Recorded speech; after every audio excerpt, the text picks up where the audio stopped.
冬天，女人被扒光衣服泡在装满冰块的木桶里，而一旁的丈夫却在悠闲地喝着茶，惬意地欣赏着眼前的美景。她是老太监娶的第6个媳妇，只因父母嗜赌成性，输光了家产，于是便将女儿卖给了太监当老婆。新娘花容月貌，可丈夫却是个太监，不是男人还偏要做男人，自妻死妾白起谱来，比正常男人还要过分。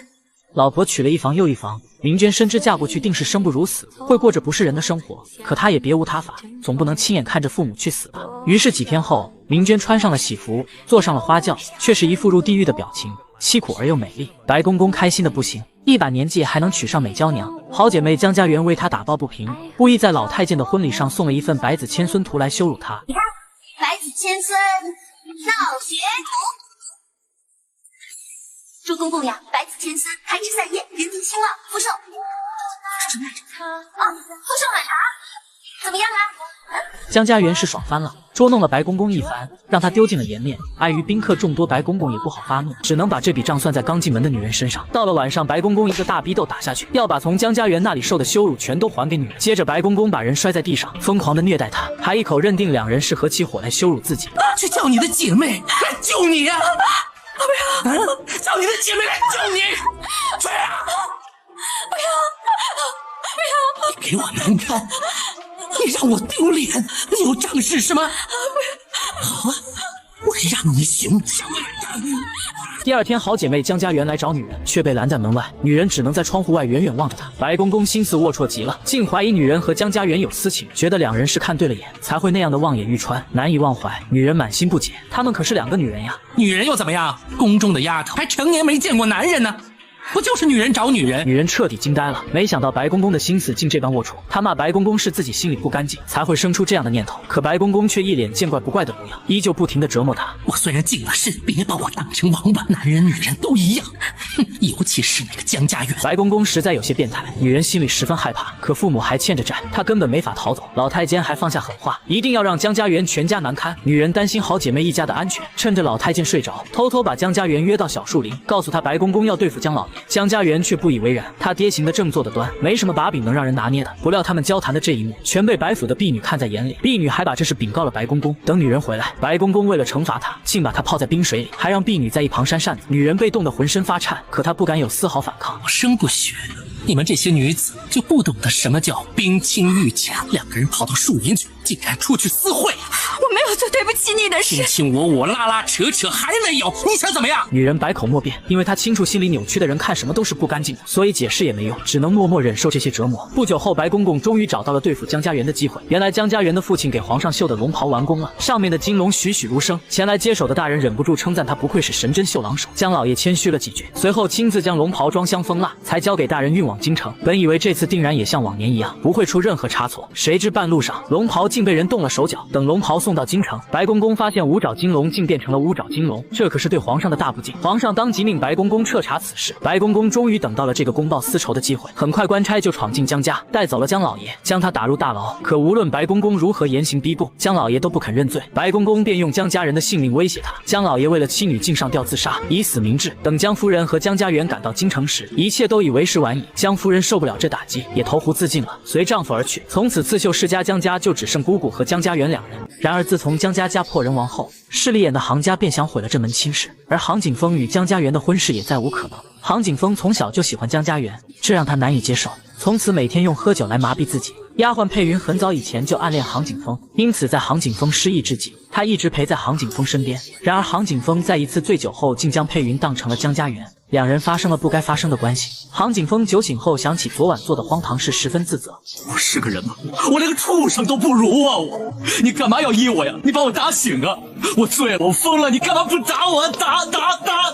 然而佩云却一点也不后悔，反而是杭景峰的懊恼让他觉得自己很不堪。没想到自己的美梦竟是杭景峰的噩梦。他知道杭景峰是个要面子爱斯文的人，你可以堂堂正正的去做人，你不说我不说就没人知道。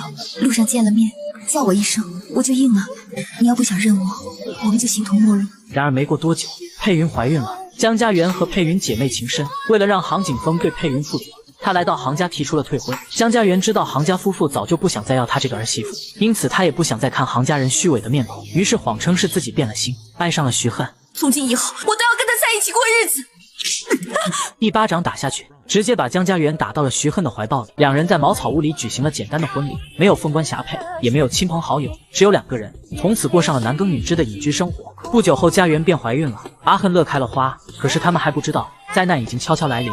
徐府找到杭静婷，气愤不已。你明知他们俩的真正关系，亲兄妹，他们不能在一起，会遭天谴的。可杭静婷却说家园带着徐恨走，他也没有办法。这晚电闪雷鸣，阿恨要去田地里看看庄稼。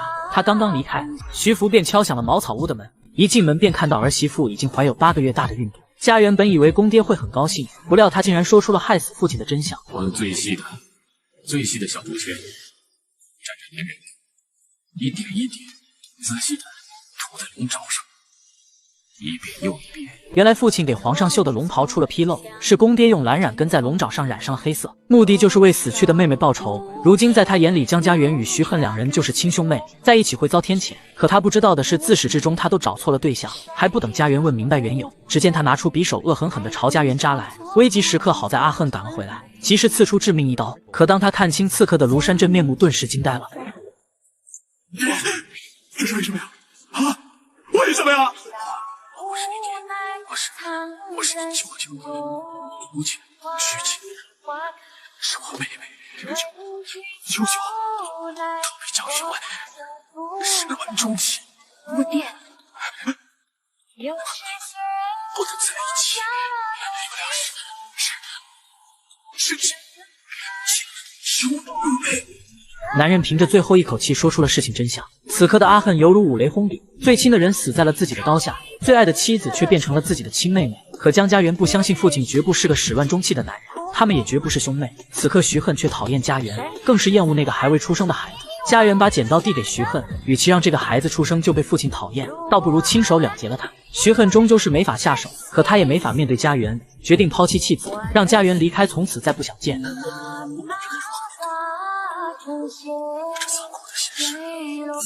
得知了父亲自杀的真相，家园便拿着龙袍坐在宫门口，他要见皇上为父亲伸冤，可却被白公公拦截。当初是他冤枉的江学文，自然不能让江家园见皇上，于是想要杀人灭口。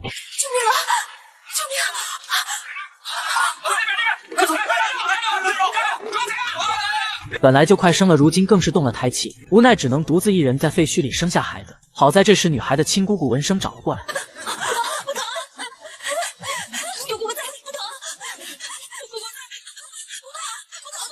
经过一晚上的撕心裂肺，家园总算生下一个儿子。可他对儿子漠不关心，只想找到皇上御赐的玉佩为父亲伸冤。他不敢告诉姑姑她和丈夫是兄妹，只说他是偷偷跑出来。白公公找不到江家园，便把过错算在明娟的身上。你错到极点了，你知道吗？啊，如果这事在皇上面前让他给掀开来，六夫人，你这六夫人的生活还能过吗？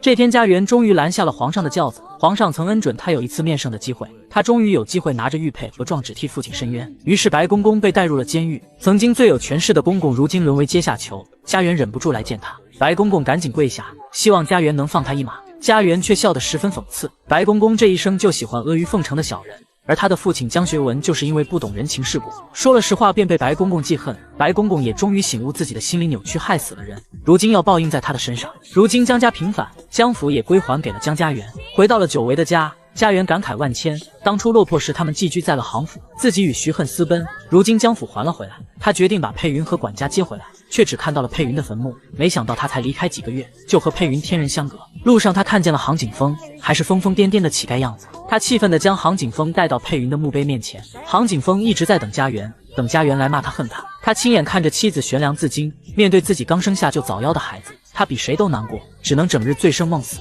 这就是我杭景峰最好的归宿，定好，让个彻底。这日家园的孩子哭得非常厉害，姑姑让他去抱抱孩子，可一想到孩子的身世，他就非常抗拒。姑姑也看出了端倪，再三询问下，家园才将实情说出。我们是兄妹。姑姑肯定地告诉他，他俩绝不是兄妹，因为江学文和妻子相爱多年，从未出过远门，更没有去过云南。定是有人盗用江学文的名字，做出抛弃妻子的事情。可是徐恨十分固执，压根就不相信，他只想一生待在这里，再也不和家园见面。与其说是不相信，倒不如说是不接受，因为家园他才失手杀了自己舅舅，这份恩怨怎么都没办法让两人释怀。姑姑为了让家园放下，回去后只能告诉家园，徐恨葬了他父亲以后，整个人就像发了疯似的，最后跳崖自尽。家园泪流满面，姑姑知道许恨不愿再见家园，倒不如说徐恨已经死了。他宁可选择死，当死了，他偷汉一米，我们是兄妹。